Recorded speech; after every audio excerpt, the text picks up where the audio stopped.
그 일반 국민들이 생각하기에 험하다면 험악할 수도 있는 그런 정치권에서 어떻게 품격을 유지하시는지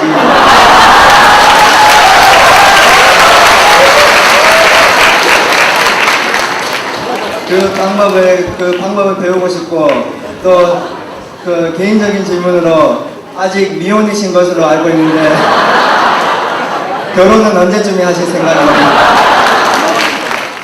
하여튼 이쁘게 봐주셔서 감사합니다. 근데 제가 이제 아주 젊은 시절에 부모님도 참 다 흉탄에 돌아가시고 또 그 후에도 굉장히 어려운 시절을 많이 살았습니다. 그래서 너무 살기 힘들고 어떤 때는 이거 태어나지 않았으면 이런 고통을 몰랐을 건데 하는 심정까지 들었었는데 그거를 어떻게 하면 극복할 거냐 하면서 글을 많이 썼어요. 제 마음을 풀어내기 위해서. 그리고 아무리 어려운 일이 와도 결코 내가 여기에 굴하지 않겠다. 그리고 극복을 하겠다. 이런 결심도 했고 또 제 수필집을 지금도 보면은 이제 그때 생각이 많이 나는데 그때 뭐 젊은 나이지만 이런 생각을 많이 했어요.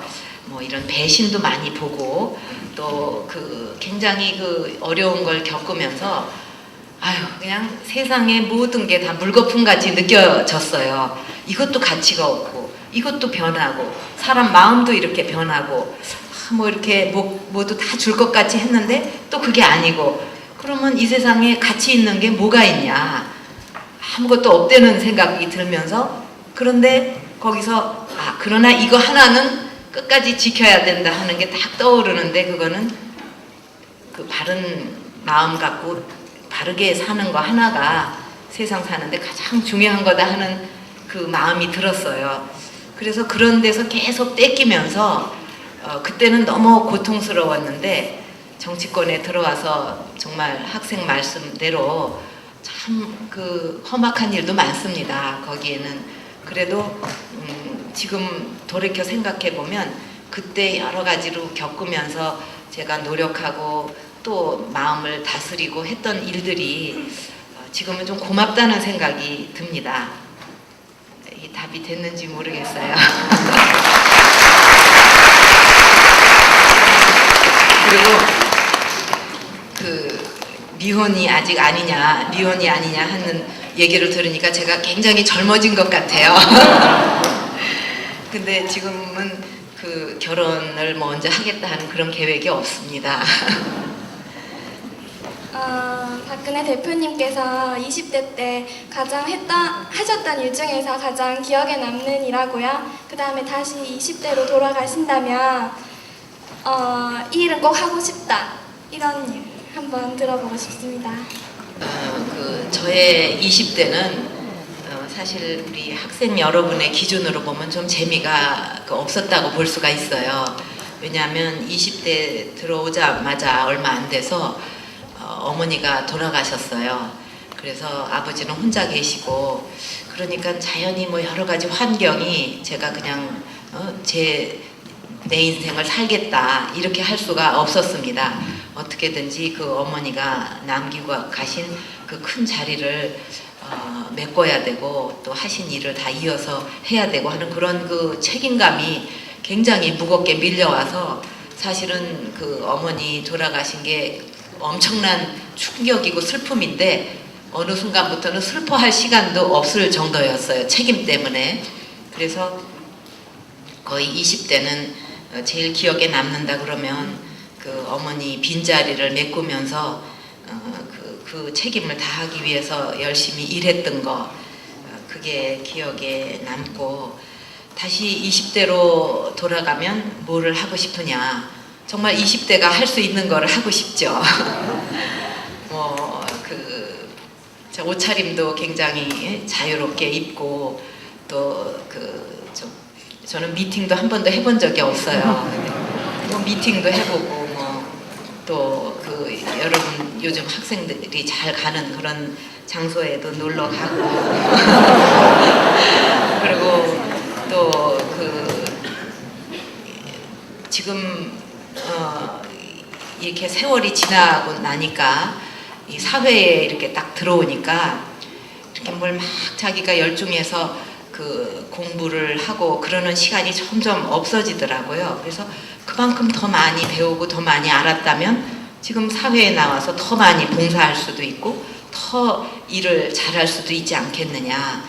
또 특히 그 일을 하다 보면 그 자기가 하는 일에 관한 거를 더 많이 보게 되거든요. 근데 대학 시절에는 그 철학이라든가 뭐 언어라든지 또 기타 모든 그 문제에 대해서 고민도 해볼 수 있고 많이 그 다양하게 문화적인 소양을 쌓을 수 있는 기회인데 안타깝게도 이 시절을 지나고 나면 막 살기 바빠서 그럴 시간이 별로 없다. 그런데 그럴 시간이 별로 없구나 하고 느끼는 것은 그 시절, 대학 시절이 지난 후에 깨닫게 되는 거예요, 대부분.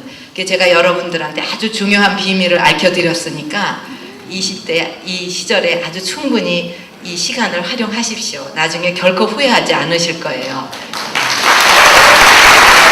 다음에 다시 이렇게 여당을 집권하게 된다면 어떤 교육 정책, 고교 입시 정책이나 대학 입시 정책을 갖고 있는지 교육 정책을 이 교육 정책도 아까 말씀드린 그 공동체 자유주의 기조에서 생각할 수가 있습니다.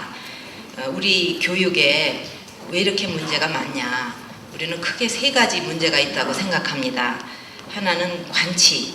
너무 그 정부에서 대학의 교육에 간섭을 많이 합니다. 정말 대학에 최대한의 자율권을 줘서 그 어떤 정말 어떻게 하면 훌륭한 학생들을 키워낼 건가 제일 잘 알고 제일 고민을 많이 할 거 아니겠습니까? 그러면 대학에 최대한 자유를 주고 그리고 학생들도 선발할 수 있는 자율적으로 선발할 수 있는 권한도 주고 또 학생들도 자신들이 선택할 권한을 갖고 뭐 예를 들면 이런 그 자유를 최대한 줘야 되는데 관치가 너무 심하다는 거. 그 다음에 그 이념 과잉이다. 학교가 그렇게 이념 가지고 그렇게 해야 되는 장소가 아니라고 생각합니다. 그 다음에 세 번째 문제는 하향 평준화. 그러니까 잘하는 학생, 잘하는 곳은 더 잘하게 자유롭게 경쟁하도록 두고 그 다음에 그 잘 안 되고 있는 그 교육 현장은 그 상향 평준화로 말하자면 더 높은 데로 끌어올리도록 그 집중해서 노력을 해야 되는데 전부 끌어내려 가지고 하향 평준화를 만드는 게 이게 그 교육의 경쟁력을 떨어뜨리고 교육 경쟁력을 떨어뜨리니까 결국은 그 국가 경쟁력을 떨어뜨리고 있는 원인이라고 생각을 합니다. 그래서 교육 정책은 최대한 그 자유를 주면서 그 학교가 또 대학이 알아서 그 경쟁력을 갖고 더 좋은 학생을 키우도록 서로 학교끼리 선의의 경쟁을 하도록 해야 되고 그 대신에 그 공교육 부분이라든가 또 이렇게 그 뒤처져 있는 그런 교육 부분에 대해서는 아주 집중적으로 투자를 해서 그 공교육도 그 어떤 사교육이라든가 또는 높은 경쟁력에서 뒤지지 않도록 그 올려주는 키워주는 교육 정책을 펴야 된다고 생각합니다. 내신과 관련해서는 이번에 이것 때문에 정말 그 고등학생들이 자살까지 하는 그런 그 좀 가슴 아픈 일들이 벌어졌는데 내신 성적이라는 게 학교나 이게 다 차이가 있는데 똑같이 그런 식으로 하게 되니까 굉장히 그 문제가 될 뿐 아니라 또 이 학교 교실 안을 완전히 그 전쟁터 같이 만들어서 학생 사이에 어떤 우정이 싹트기보다는 완전히 서로 경쟁자 내지 적이 되게 만드는 것입니다. 그래서 이 내신도 그 내신에 있어서도 학교와 학교가 서로 더 좋은 프로그램을 내놓고 경쟁을 하도록 이렇게 풀어줘야 된다고 생각을 합니다. 또 수능도 그 고등학교 1학년까지는 그 기초적으로 같은 그 과목을 배우잖아요. 그러니까 고등학교 1학년 끝나면은 공동의 그 수능 시험을 보고 그 다음에 전문적으로 선택이 다르니까 그 후부터는 자기 선택에 따라서 여러 번 거기에 맞게 시험을 칠 수 있도록 이렇게 합리화해줘야 되지 않겠느냐 이렇게 생각을 합니다. 그리고 산불 정책과 관련해서는 지금 그 내신도 이렇게 그 학교의 그 학교끼리의 그 경쟁이 되도록 하고 수능도 이렇게 차별화해서 칠 수 있도록 하면서 이거를 가지고 그 대학교가 충분히 이걸 가지고 그 학생들에 대해서 어떤 그 변별력을 충분히 가질 수 있도록 이렇게 그 해주면은 나중에 차차 이것이 굳어져서 2012년에 완전히 그 자율적으로 모든 것을 하라고 하더라도 어떤 무슨 그 옛날 같은 본고사니 이런 거 없이도 대학이 얼마든지 그 자율성을 가지고 변별력 있게 이 범위 내에서 그 학생 선발을 할 수 있다고 생각합니다. 그래서 한나라당에서는 이런 단계적으로 자율화에 가도록 그리고 2012년에는 완전히 학교에 자유를 주도록 하는 이런 그 정책을 그 추구하고 있습니다. 어렵습니다. 여기에 대한 이공계 기피 현상도 심화되고 있는데 여기에 대해서 박근혜 대표님과 한나라당은 어떤 해결 방법과 생각을 가지고 계신지 듣고 싶습니다. 이번에 중국을 가가지고 후진타오 그 주석을 만난 자리에서 중국은 이공계가 그렇게 지도자로 상당히 많은 인사들이 그 지도자로서 역할을 하고 있다, 나라를 이끌고 있다.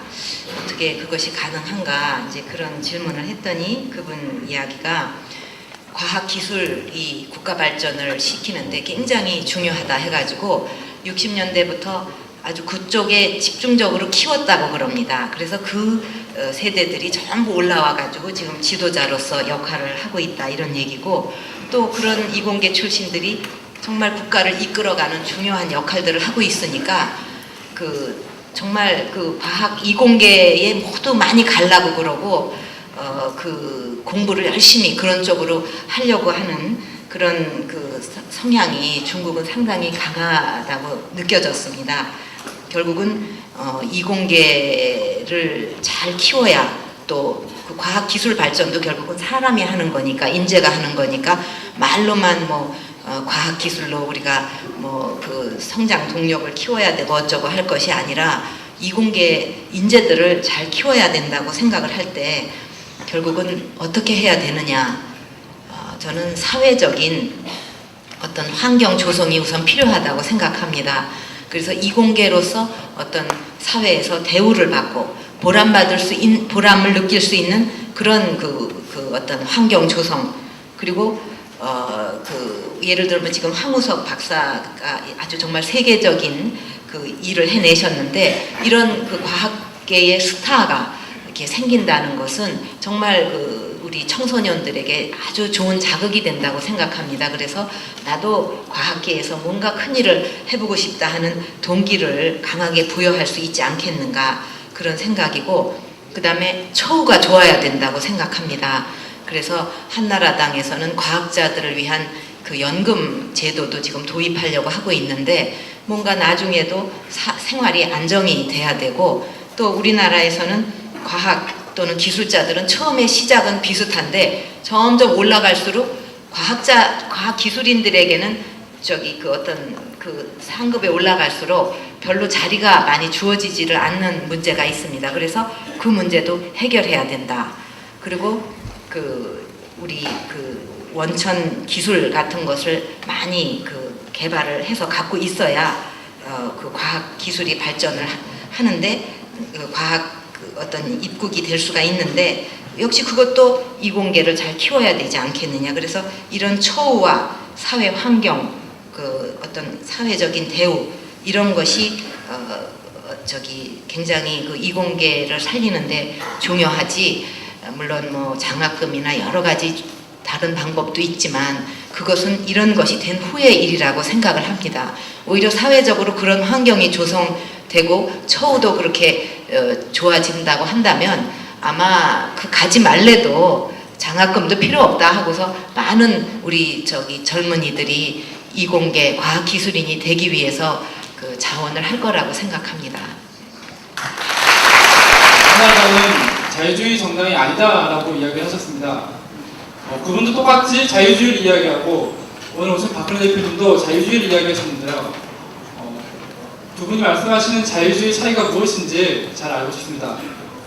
칠레하고의 FTA 그 비준 이거 통과시키는 것은 한나라당 때문에 가능했습니다. 사실은 그때 한나라당이 다수당이었고 오히려 우리가 참 그때 그 의문시됐던 것은 대통령, 정부가 이거 좀 비준해달라 하고 국회에 내놨으면 그 여당이 막 그 앞장서서 해야 되지 않습니까? 또 야당을 와서 막 설득을 시켜야 되고 그런데 오히려 그쪽이 반대를 하는 의원이 많고 물론 한나라당도 반대하는 의원들이 있었습니다. 그분들은 예를 들면 농촌 그 지역을 지역구로 갖고 있는 분들이거나 주로 그런 분들인데 그 지역에 민원이 많으니까 또 그거를 대변한다고 FTA 반대 막 이랬지만 또 우리 정당이 자유롭기 때문에 다 자기 의견을 얘기할 수는 있지만 한두 사람 또는 몇 사람이 그런다고 당론이 되는 건 아니거든요.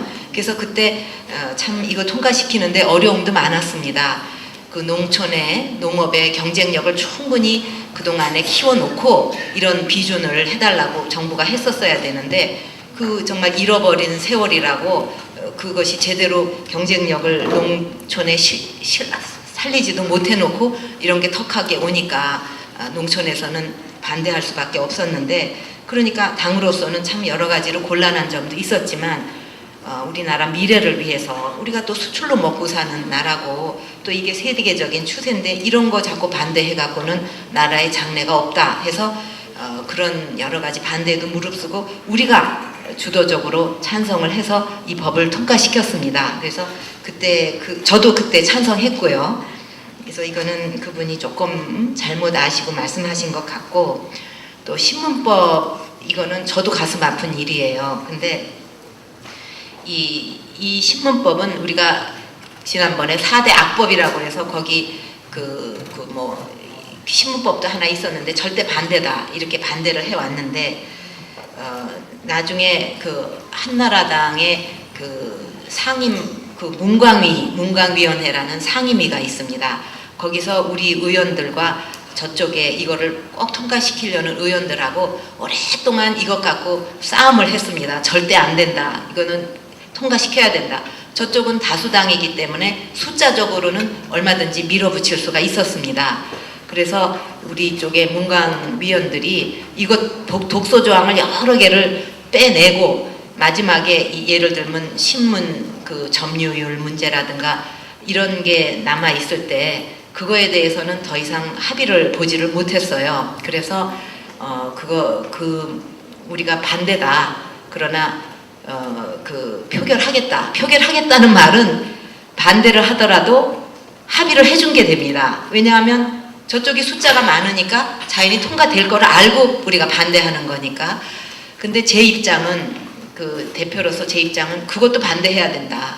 어쨌든 이거는 표결도 하지 말고 우리가 끝까지 반대해야 된다고 했는데 또 문광위원들의 입장은 또 그렇지가 않았습니다. 그래서 제가 그거를 그 당에서 또 그 당시에 막 눈물까지 흘리면서 이 법 통과 안 된다 하는 의원들도 계셨어요. 저도 또 이거는 안 된다고 생각하는 입장이었지만 문광위에서 이런 독소조항 빼고 우리가 뭐 반대하면 그냥 통과돼 버리면은 이게 뭐 독소조항들이 몽땅 다 통과되는 거 아니냐 해서 그쪽의 소신은 또 다르고 해서 그것도 제 뜻대로 같이 되지는 못했지만 이제 이 소수당인 입장에서 그렇게 될 수밖에 없었습니다. 듣는 사람도 있겠지만 참 이 사람은 정말 내가 싫다 이런 사람도 계실 거 아니에요. 그럴 경우에는 대표님께서는 모든 사람을 너그럽게 받아들이셔야 하는 그런 위치시고 싫은 사람도 이렇게 너그러이 수용해 주셔야 하는데 그럴 때는 어떤 마음을 가지고 그 사람들을 수용해 주시는지 그 얘기를 들으니까 그 서양 속담이 생각납니다. 근데 서양 속담이라기보다 부처님 말씀 같아요. 원래 나온 데가 그러니까 사랑하는 사람을 두지 마라. 못 보면 괴로울 테니까. 또 그 미워하고 싫어하는 사람을 두지 마라. 만나면 괴로울 테니까. 그런 그 얘기가 있습니다. 근데 뭐 살다 보면 그 자연히 그 아주 좋아하는 사람, 믿음이 가는 사람도 생기고 싫어하는 사람도 생기고 심지어 사람만 그런 게 아니고 식물도 그렇다고 그럽니다. 그러니까 식물을 딱 놓고서 어떤 사람이 가서 맨날 이렇게 깨끗하게 닦아주고 뭐 이렇게 잘 가꿔주고 하는 사람이 있고 또 어떤 사람이 가서 콕콕 찌르고 잎사귀도 막 쪼개고 이렇게 괴롭히는 사람이 있었는데 그거를 이렇게 뭐 적외선인가 이거 갖고 이제 찍어 보니까 식물도 이렇게 기가 나오는데 그 아주 자기를 잘 돌봐준 사람이 가까이 가면 아주 부드러운 그런 기가 이렇게 잎사귀 이 식물에서 나오고요. 자기를 괴롭힌 사람이 가까이 오니까 막 날카롭고 아주 그 흉한 그런 기가 나오는 게 사진에 찍혔다 그럽니다. 근데 말 못하는 식물도 그런데 사람은 오죽하겠어요. 다 사람은 그 마찬가지지만 이제 그래서 좀 수양이 그 사람이 필요한 것 같습니다. 그거를 막 자기 감정대로 이렇게 하다 보면 정말 너무 살기가 힘들어져요. 세상이 너무 좀 험악해지고 그렇기 때문에 그런 것을 항상 이렇게 좀 그 마음을 다스려서 이렇게 좀 받아들이려고 노력하고 또 막 아무리 저쪽에서 말을 막 해도 막 그거는 좀 같이 막 욕하지 않고 이렇게 노력을 하면 나쁜 습관도 습관이 되지만 또 그 좋은 쪽의 습관도 습관이 되는 게 있어요. 그래서 이 습관이 한번 들면 들이기까지는 힘들지만 일단 습관이 들면 좀 쉬워지거든요. 그래서 그렇게 자꾸 노력하다 보면 뭐 참는다는 것도 생각하는 것만큼 힘들지는 않게 되기도 합니다. 그리고 사람과 사람 사이에 제일 중요한 거는 저는 그 신뢰라고 생각합니다. 신뢰. 올라가시기까지 어려운 점이 없었는지 혹시 있었다면 어떤 점들이 어려웠는지 알고 싶고요. 그리고 두 번째는 정치인으로서 박정희 전 대통령의 재임 기간을 평가하신다면 어떻게 평가하시는지 그리고 혹시 점수를 매기신다면 몇 점을 주실 것인지 정말 알고 싶습니다. 그러니까 그 옛날에 비하면 남녀 평등이 상당히 많이 이루어졌지만 그럼에도 불구하고 그 어떤 뭐 여성들 취업에 있어서 비정규직이라든가 여러 가지 문제를 보면 또 가정에서도 그렇고 다른 나라에 비해서 아직도 우리나라는 부족한 점이 많다 하는 것이 그 우리 여성들의 그 느낌이고 또 실제 수치상으로 비교를 해봐도 그 여성의 어떤 정치라든가 이런 데 참여율이 상당히 다른 나라에 비해서 낮습니다. 근데 제가 이제 정치에 들어와 가지고 이런 일도 있었어요. 이제 부총재를 뽑는데 제가 그러니까 부총재가 뭐 6명이다 그러면은 이제 하도 그 총재단 지도부에 여성이 적으니까 여성 한 명은 그냥 부총재 하나는 여성목으로 주겠다. 그리고 나머지는 이제 뽑는다. 그럼 다 이제 남성이 될 거라는 가정하에서 그래서 그때 저는 그렇게 주는 걸로 하지 않겠다. 내가 저기 직선 부총재로 나가서 평가받아서 선거에 의해서 뽑히면 부총재를 하겠다 이랬더니 그 당시에 그 당에서 그 남성 의원들 중에는 어떻게 여성이 출마를 하려고 그러느냐. 이게 그 여성 몫으로 이렇게 주면 그거를 임명직으로 그냥 받는 거지. 그 여성이 무슨 직선제에 출마를 해서 부총재를 하려고 하냐. 그런 걸로 비난을 한 적도 있었어요. 근데 그때가 불과 몇 년 전인데 지금은 그렇게 생각하는 사람이 아무도 없다고 생각합니다. 그만큼 우리 정치계도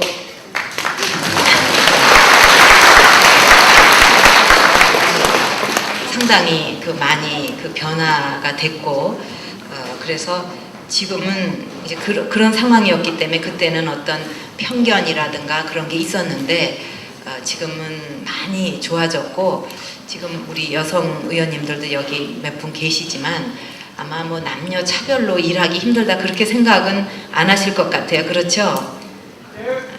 예.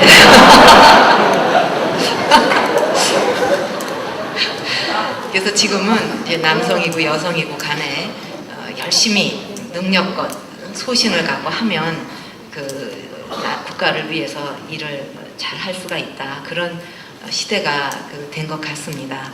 근데 물론 이제 선거로 들어오는 문제에 있어서는 아직 뭐 전에는 돈 선거니 뭐 흑색 선전이 이래 갖고 큰 장벽이 있었는데 그 점도 이제 선거법이 바뀌어지면서 예를 들면 돈을 부당하게 받았다. 그게 들통이 나면은 50배로 물어줘야 되고 그거를 신고하면 뭐 50대로 받는다든지 뭐 하여튼 굉장히 선거법이 까다로워져서 이번 선거 뭐 지난 총선 전부 옛날에 비해서 상당히 선거 풍토도 정화가 됐습니다. 그래서 그런 면에 있어서도 여성들이 정치계에 들어오는데 조금 더 문이 많이 열리지 않았는가 그런 생각을 합니다. 그리고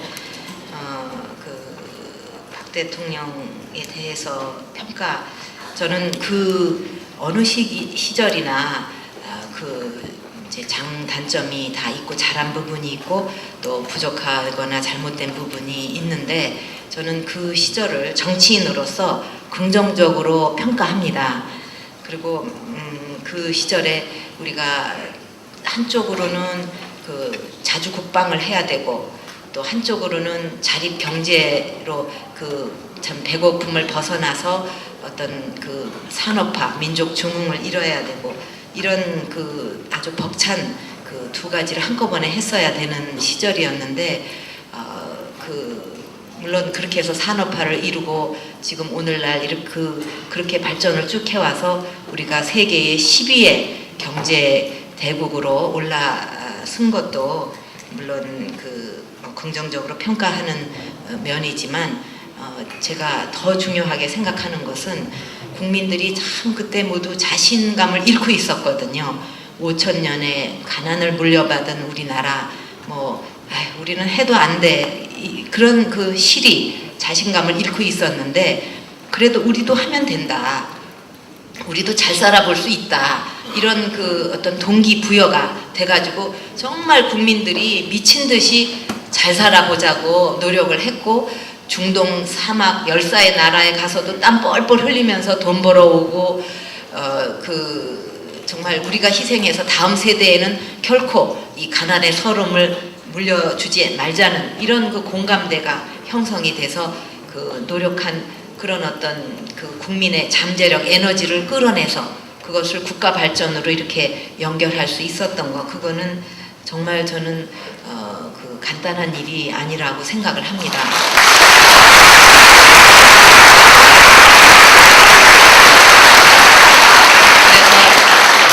그래서 거기에 중점적으로 시대마다 할 일이 있거든요. 그럼 산업화가 이루어지지 않았다면 과연 그 다음에 이루어진 민주화가 가능했겠느냐 이게 다 우리가 연구해 볼 문제인데 그런 아주 선택과 집중을 해야 되는 그런 거기 때문에 거기에 집중하다 보니까 또 뭐 민주화 부분이나 부족한 부분이 있을 수밖에 없었습니다. 그래서 그런 점은 제가 지금 정치를 하면서도 그때 부족하고 또 혹시 잘못된 이런 거는 제가 더 정말 열심히 잘 해서 메꾸고 그렇게 해야 된다는 사명감으로 더 열심히 하고 있습니다.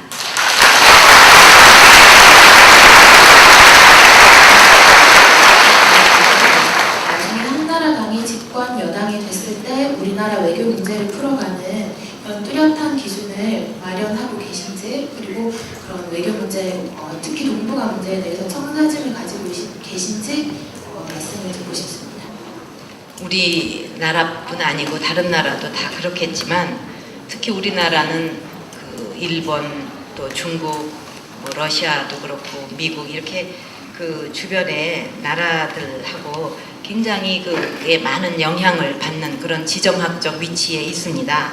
그래서 이제는 외교 문제라고 하면 외교 하나만 이렇게 딱 떨어진 게 아니라 우리는 정말 대외 지향적으로 수출 뭐 그런 걸로다가 다 이렇게 그 살아야 되는 나라고 또 그 안보 문제나 이런 여러 가지가 우리의 힘만으로만 될 수 있는 것이 아닙니다.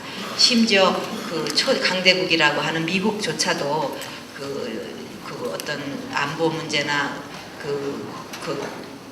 이라크 문제나 이런 거 해결할 때 미국 혼자 힘으로 못하지 않습니까? 전부 뭐 여러 나라를 설득시키려고 그러고 도움을 받아야 되고, 그러니까 우리나라도 그 외교 문제라는 것은 정말 우리 경제, 만약에 한반도가 굉장히 그 불안하게 되고 그랬다 하면은 아마 투자하는 사람도 점점 더 줄어들 거예요. 그런 여러 가지를 문제를 볼 때 외교 문제는 단순히 외교에서 끝나는 게 아니라 우리 경제 문제, 안보 문제, 또 국가적인 위상, 여러 가지가 굉장히 그 영향을 미치는 거기 때문에 그 기준은 어떤 것이 우리의 그 국익을 더 크게 할 수 있는 것이냐, 거기에 맞춰서 해야 된다고 생각을 합니다. 근본적으로. 그래서 지금 그리고 또 우리가 전통적으로 그 내려왔던 그 동맹 관계라든가 우방이라든가 이런 것은 함부로 경솔하게 버리고 관계를 끊고 그래서는 안 된다고 생각을 합니다. 우리의 어떤 우리의 주권이라든가 이런 걸 지키기 위해서는 정말 양보가 있을 수 없고 단호하지만 그것이 그럼에도 불구하고 어떤 우리가 전통적으로 갖고 있던 우방이라든가 동맹관계라든가 이런 것은 소중히 하면서 또 더 다른 그 우방을 만들도록 노력을 해야지 그런 것을 경솔하게 생각한다는 것은 우리 국익에도 크게 그 손해가 나는 어리석은 일이라고 생각을 합니다. 또 동북아 균형자론 같은 것도 예를 들면 이거는 그 주변에서 저 나라가 정말 균형자 역할을 해줄 만한 실력과 능력이 있다 이렇게 인정을 해줘야 되는 거지, 내가 균형자 하겠다 그렇게 다른 쪽은 또 인정도 안 해주는데 그거는 그 현실성이 없는 얘기라고 생각합니다. 구한말에 우리나라가 대한제국이라는 것을 선포하면서 우리는 중립이다 이렇게 선언을 했습니다. 그러면 러일 전쟁이 그 후에 일어났는데 그 중립이라고 선언하면 러일 전쟁이 일어났을 적에 우리 조선 땅은 안전할 거다 이렇게 생각을 했지만 그렇지 않았잖아요. 우리 스스로 지킬 힘도 없고 또 우린 중립이다 해서 우리를 도와줄 우방이나 이런 것도 없으니까 완전히 그 한국 땅 자체가 쑥밭이 됐어요. 그래서 이렇게 현실성이 없는 일은 해서는 안 된다. 또 그 균형자라고 한다면은 그 주변에 있는 나라가 우리를 상대를 해서 이런 것도 의논하고 이런 것도 영향을 미쳐달라고 하고 이래야 되는데 대북 문제만 해도 우리가 뭐 그쪽에 지원도 하고 이렇게 우리는 한다고 하지만 북한이 어디 그 지원 외에 그 우리 한국 남한을 핵 문제를 해결하기 위해서 상대를 합니까? 그거 딱 제쳐놓고 미국하고만 대화를 하겠다 이러거든요. 그래서 이거는 현실성이 그 없는 일이고 또 그래서 노무현 대통령도 미국 방문을 앞두고 사실 최종의 균형자는 미국이다 이런 말씀을 했습니다. 그래서 어디까지나 이 외교 문제도 그 국익을 생각하면서 신중하게 해야 되고 한번 맺은 동맹 관계는 소중하게 생각을 하고 그렇게 일관성 있게 나가야 된다고 생각을 합니다. 젊은층들을 정치로 관심을 끌게 만들고 한나라당 지지자들로 만들 수 있는 대책과 정책을 가지고 있는지 궁금하고요. 그리고 부탁 한 가지 드리자면은 이회창 전 총재라든가 박근혜 대표님이 당의 지지도가 떨어지고 지치실 때마다 서문시장을 찾아서 상인들에게 기를 받아서 힘을 내고 했다는 거 얘기 많이 들었습니다. 보시면은 박 대표님을 보러 온 많은 젊은이들이 있습니다. 앞으로 지치시고 힘이 드실 때마다 경북대학교를 방문해 주셔가지고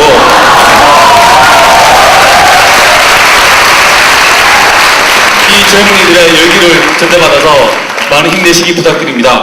그리고 경북대학교 로스쿨 유치해서 도와주십시오.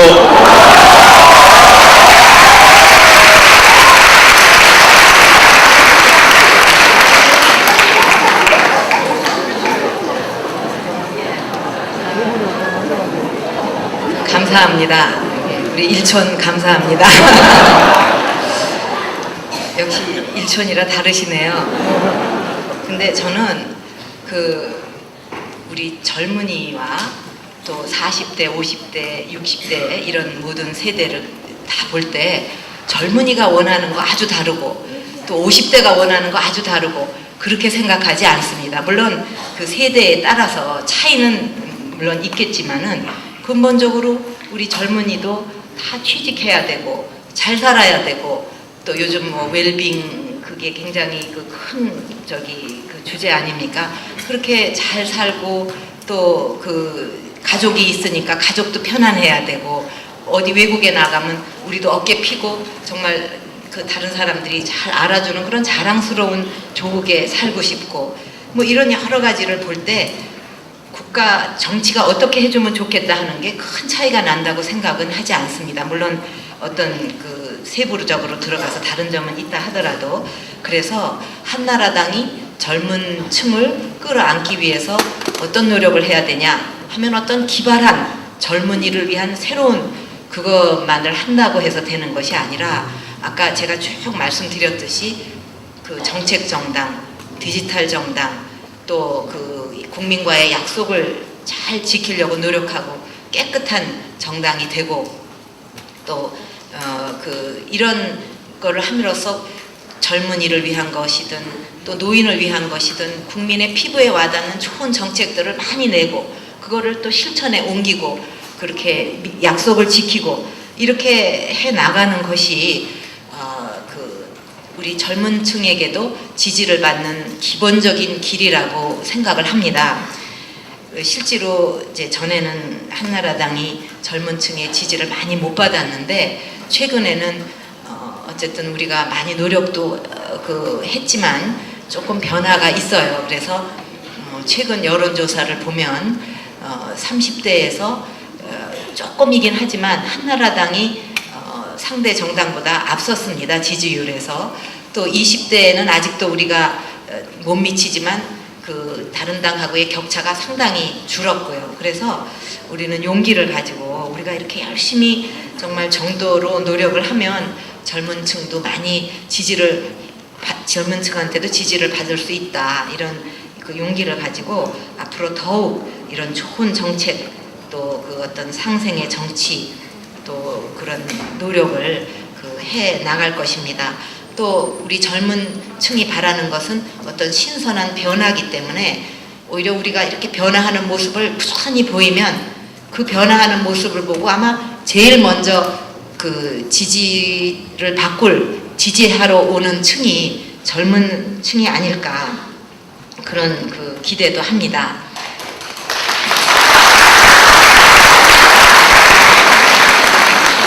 아까 뭐 대입 입시 제도라든가 또 이공계 문제라든가 이런 것도 우리가 정말 우리 젊은 층에 와닿는 합리적이고 좋은 정책을 많이 내면 우리 한나라당을 지지 안 하실 수 있겠어요? 그쵸?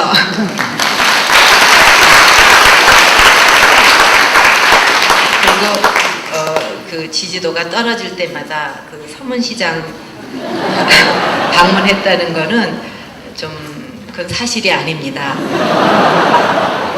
그러니까 지지도가 어떻게 됐든 간에 그냥 저는 꾸준히 노력을 했고 또 대구에 이제 오는 길이 있으면 또 선거 때도 오고 뭐 그 전에도 왔는데 또 서문시장에 뭐 추석 때도 가서 인사도 드리고 이렇게 했지 그거 떨어졌다고 막 또 급히 와가지고 그렇게 하진 않았습니다. 그리고 로스쿨 유치와 관련해서는 저는 우리 지방에 있는 대학에 하여튼 어떤 국가적으로 어떤 정책을 지원이나 이런 게 펼쳐진다고 하면 좀 우선 지방 대학을 먼저 지원하는 쪽으로 가는 것이 옳다 그렇게 생각을 합니다.